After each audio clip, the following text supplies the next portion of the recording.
ቀይሕ መስመር ተጣሒሱ ይብል ሰራዊት ትግራይ ስርዓት ብልጽግና ዝተገብረ ደብዳብ ማቐጸልታን ጽንተታዊ ተግባሩ ብምዃኑ ንስኮነሉ ዘይኮነ ብጅግንነት እንሕርነሉ ዓቕምታት መኸተና እንጠናኸረሉ እዩ መምሕዳር ከተማ ሸራሮ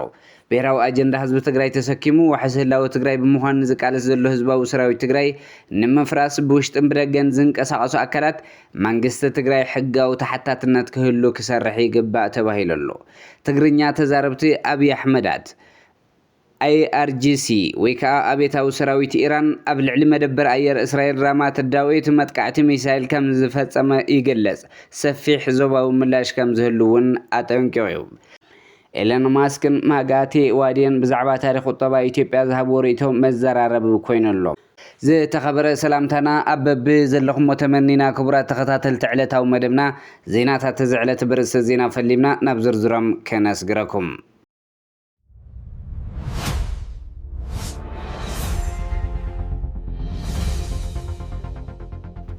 أرمني سرعة بلصقنا أب كباب شررو أب لعلي سراوي تجري زفتصمو نايدرون دبداب كم زقطعم كيح مسمر متحسن أبلات سراوي تجري جليسهم بلصقنا دحرو علي بريترا كونيلو أب لعلي تجرين حزب تجرين أسوان وتدرو كبابان كاب مفصام حليفو حزر ما نايدرون دبداب بمكياد أب لعلي هو النبرة عبي قداتي بتصحلو زي أب كباب شررو أب لعلي تو سرح زنبرو أبلات سراوي تجري زفتصم متقعتي أب لعلي هو أكل النبرة قدات زبصحة حزب تجري زقطع كبير جبنيو زي تكبر زدما منجست بلصقنا نوع لبريترا بوشتو كم زي تقبلن بصلاحته حزب تجري نمصنات استفلالي جبنات يفصم كم زلو مرأي ايو بتوسخي ازمت قعتي قبل على تجري حدش كوينات نمولع زلو دليت بقلص زرغاغص حق مخانو اسمير للو اما حبراو ميديا قال تجارنتي قبل على سراوي تجري استفصم دبداب درون كدغفو كم استرايو زحبرو توم ريته وهبتي زي تكبر بقلص كحد مننت استرايلو حدغنيا كايدا مخانو بمغلاص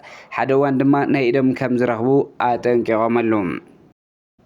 بسرعة بلصقنا ዝተገብረ ደብዳብ ድሮን ጽንተታዊ ተግባሩ ብምንስኮነሉ ዘይኮነ ብጅግንነት እንሕርናሉ ዓቕምታት መኸተና እንጠናኽረሉ እዩ መምሕዳር ከተማ ሸራሮ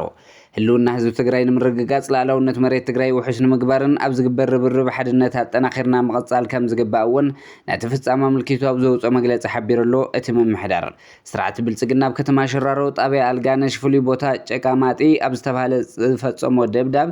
መጥቃዕቲ ድሮን ኣብ ልዕሊ ትግራይ ዝሃቀኖ ኩናትን መቐጸልታ ጽንተታዊ ወፍሩን ግልጽ መርኣይ ምዃኑ ዝገለጸ መምሕዳር ከተማ ሸራሮ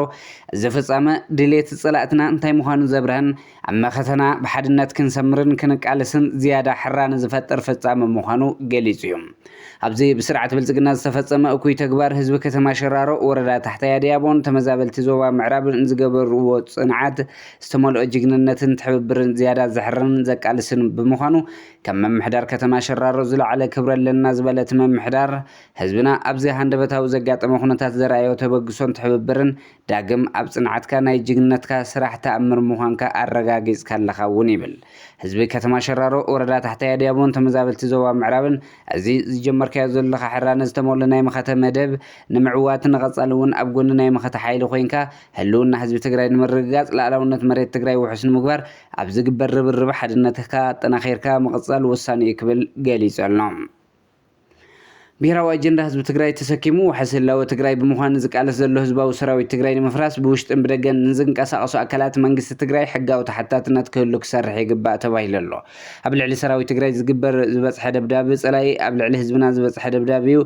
ብዋጋ ሃለዋትን ድሕነትን ህዝቢ ዝቕልዱ ዘለው ፀረ ህዝቢ ዝያዳ ንተግባራቶም ዘጉልሐን ታሪኽ ይቕረ ዘይብሎ ክሕደት ይፍጽሙ ከም ዘለዎን ይግለጽ ንጸላ ሓበሬታ ብምቕባል ዘይሽሙ ብምጽላም ሰራዊት ክብተን ብዝተፈላለየ መንገዲ ብቕልዑን ብሕቡእን ዝሰርሑ አካላት ኣብ ልዕሊ ሃለዋትን መንነትን ብኽድዓት ዝወፈሩ ብምዃኖም ብመነጽር ዘስዕቦ ሓደጋ ክምዘንን ክሕተቱን ከም ዝግባእ ርእይቶ ወሃብቲ ይገልጹ بتوسخ دماء أو وشت تجري يخون كاب تجري وزاو كوينو بمتأثر سراويتنا بزحلفة أبزا أتو بمال حبريتات بمهاب عند حزبنا زخونا سراويت نبتان سفلالي سلماتات بمنزح قبل علاقة أي حمس قبرو وترجع جامي متحس حرقين من قد بمهانو منجستي نحلوان دحنا تنهزو كبل حق كخبر يجبأ تباهي للوم ትግርኛ ተዛረብቲ አብይ አሕመዳት ተዋፊሮም ኣለው አብይ አሕመድ ንትግራይን ህዝቢ ትግራይ ናይ ምብትታን ፕሮጀክት ሒዙ ዝጓዓዝ ዘሎ ትግራይ ዝነበራ ግዛት ተመቃቂሉ ተበታቲኑ ህዝባውን ፈቆዶ ኣደዳ ስደት ኮይኑ ተበታቲኑ ከቕህም ይባሃጉ ነዚ ድማ ኣጠናኺሩ ይሰርሐሉ ኣሎ ነዚ ከም ጽቡቕ ኣጋጣሚ ገይሮም ዝወስድዎ ተጋሩ አብይ አሕመዳት እውን ኣለው እዚኦም ብቂም ጽልኢ ኣነነት ስስዐ ህረፍ ገንዘብ ስልጣንን ዝተኣኻኸቡ እዮም ውሕዳት ድማ ብሰንኪ ድንቁርናኦም ኣዚሮም ክሓስቡ ብዘይምኽኣሎም ምስ ዝዓንበረ ዝዕምብሩ ገናሕቲ እዮም ሕዚ ነዚ ትግራይ ዝበታትን ዘሎ ስርዓት ኣብ ክንዲ ብዕቱ ብምቅዋምን ምቅላስን ኩሎም ሓጢያታት ናብ ትግራይ ክድርብዩ እዮም ዝረኣዩ ምዕራብ ትግራይ ዝኣክል ግዛእትን ጸላእቲ ሂቡ ናይ ሰላም ሃዋርያ መሲሉ ክረአ ዝፍትን መዓት እዩ ደቁን ስድሩን ኣብ መቐለ ኣብ ውሑስ ቦታ ስለ ዘሎ ንሱ ዝነብረላ ከተማ ወይ ወረዳ ዞባ ሰላም ስለ ዘላ ካልእ ህዝቢ ግዛእቱ ተሓዲጉ ተደርብዩ ከም ዘሎ ትዝክብሎ እውን ኣይደለን ምስ አብይ አሕመድ ኮይኖም ዘጣቅዑን ናይ አብይ አሕመድ አጀንዳ ዝነዝሑን ዘጋውሑን አብይ አሕመድ ትግራይ ናይ ዝበታትን ፕሮጀክት መራሕን መሃንዲስን ምዃኑ ከቕበሉ ዘይደልዩ ተጋሩ ይበራኸቱ ኣለው ኤለን ማስክን ማጋቴ ዋድየን ብዛዕባ ታሪክ ቁጠባ ኢትዮጵያ ዝሃብዎ ርእቶ መዘራረብ ኮይኑ ኣሎ እቲ ፍሉጥ ቢልዮነር ዓለምና ኤለን ማስክ ከምኡውን ፍልጥቲ ኢንተርፕረነር ማጋቴ ዋዴ ድኽነት ኣፍሪካ ምስ መግዛእቲ ጥራሕ ምትእስሳር ከቋርፅ ከም ዘለዎ ክካትዑ ከለው ንኢትዮጵያ ካብ ኣመድነት ጠቒሶም ኣለው ማጋቴ ዋዴ ኣብ ዘስፈረቶ ጽሑፍ ኢትዮጵያ ፈጺማ ብመግዛእታ ኣይተገዝአትን እንተኾነ ግን ኣብ ታሪኻ መብዛሕትኡ እዋን ካብተን ድኻታት ሃገራት እታ ክፍለ ዓለም ሓንቲ ትብል ብኣንጻሩ ድማ ቪየትናም ብፈረንሳይ ተገዚኣ ብሰንኪ ብዙሓት ዓሰርተታት ዓመታት ዝወሰደ ውግዓንያ እኳ እንተነበረት ሕዚ ግና ናብ ዓብዪ ቁጠባ ብልጽግና ትገስግሰላ ምክንያት ድኽነት ኣፍሪቃ መግዛእቲ እንተዝኸውን ነይሩ ኢትዮጵያ ሃብታም ቪየትናም ድማ ድኻ ክትከውን ነይራ ግና ክልቲኡ ኣይኮነን ብምባል ከም ምስምስ ምጥቃም ክነቋርጾ ይግባእ ክትብል ኣተሓሳሲባ ዋና ኣካየዲ ናይ ቀደም ትዊተር ዝኾነ ኤለን ማስክ ነዚ ሓሳብ እዚ ብምክፋል እወ የስ ዝብል ሓፂርን ንጽሑፍን ድጋፍ ሂበሎም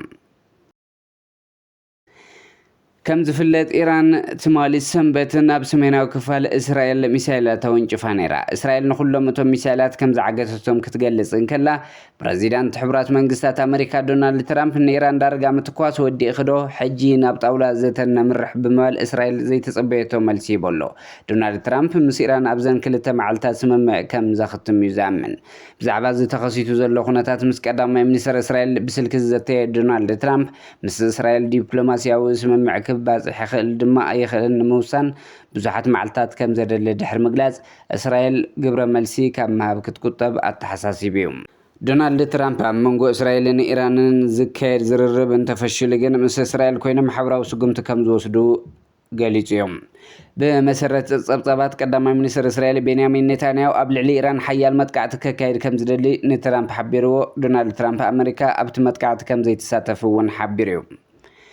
بخالق جلالزا أبيتاو سراويت إيران قبل علم دبر أير إسرائيل رمات الداويت متقعت مثال كم زفت ما يقلص سفيح زباب ملاش كم زلون عتنكو إسلامه حلوة ثورة إيران IRGC حيلتات أيرن سبيسن معسكر أير إسرائيل رمات الداويت علامة بمقبر بلاستيك مثالات كم زون شوفوا بمقلات نتسرحتنا متنقعتها متقعت قبل قلتوهم IRGC أبزوتو مقلتين أب متكام زبالو انتقصيلو مساي ملاش نسفح كون ناب كلهم أبتزوبا زلو علامات أمريكان إسرائيل كزرقع كم زخيلون أتنكيهم